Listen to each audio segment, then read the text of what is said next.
checking out that alien story. Survived, and here I am to tell you all about it in a couple of... Well, you may well laugh, but hundreds of people from all around the world are taking the matter very seriously. They held a conference in Falkirk Town Hall last night, so in the name of impartial reporting, I shook off the Klingons and beamed across for a look. People have been convinced there's something a wee bit spooky going on around central Scotland for years, so much so that more than 600 packed Falkirk Town Hall to the gunnels last night, and dozens more had to be turned away at the door.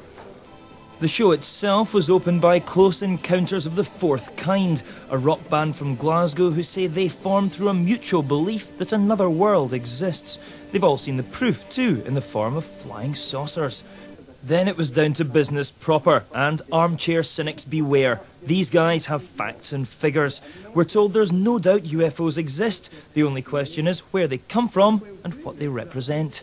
If people became more involved with the UFO subject and actually studied the data themselves, then I'm sure they'd be very much surprised.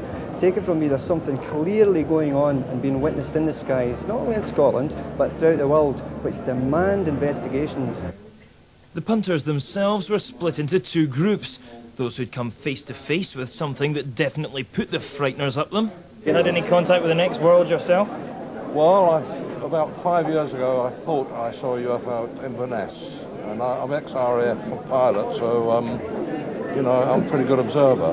What have you seen? Tell us about it. Just lights.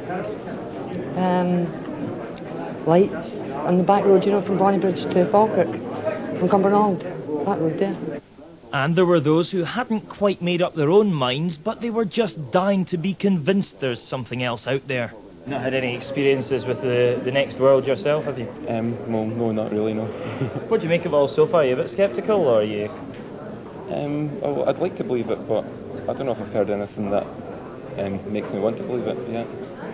Well, I don't really think it's a bunch of cracks. You just need to take a look around yourself. There's a lot of sensible, honest, educated people gathered here to have an educated discussion. There's not any cracks in here having a carry on. So no matter what people might have wished, last night's audience was definitely 100% human. If the wee green men did have an interest in all of this, they must have been watching from a fairly discreet distance.